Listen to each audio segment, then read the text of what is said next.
Na skupnem razstavnem prostoru lokalnih akcijskih skupin iz Pomurja se predstavljajo različni ponudniki. Letos se prvič predstavlja tudi družinsko podjetje iz Goričkega, Testenine Goričanec. Od predstavitve na sejmu si obetajo veliko. Odločili smo se, da bi nekako se povezali tudi z drugimi, da bi mogoče našli kakšne partnere,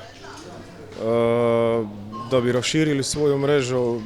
Kako ste prišli na idejo, da boste izdelovali testenine?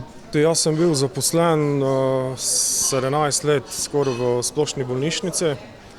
Potem pa smo se tako nekako, prišlo je do nekega obrata in sem prišel na idejo, kaj pa če bi mi izdelovali testenine in evo, to je to. Ni vam žal? Ne, ni mi žal.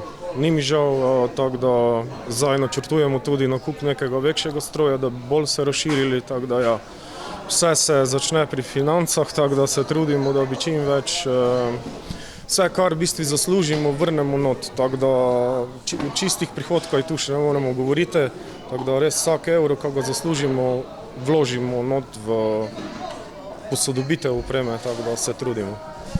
Na Lasove razpise pa se prijavljate?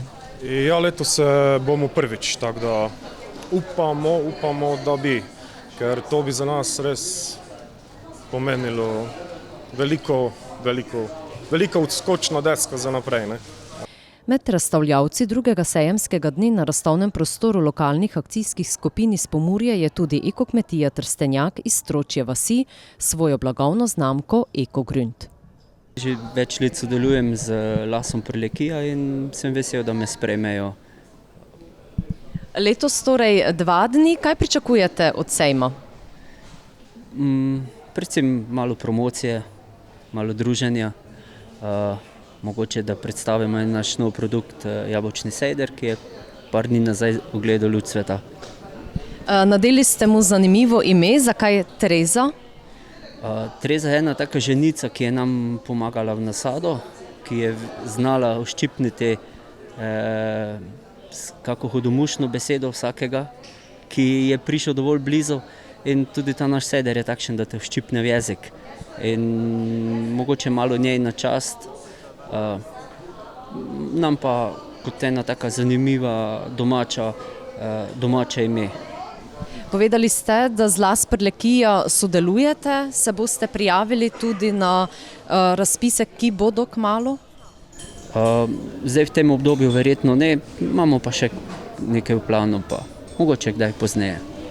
Razmišljate torej o širitvi nadgradnji tega, kar že delate? Ja, seveda vedno iščeš neko nadgradnjo.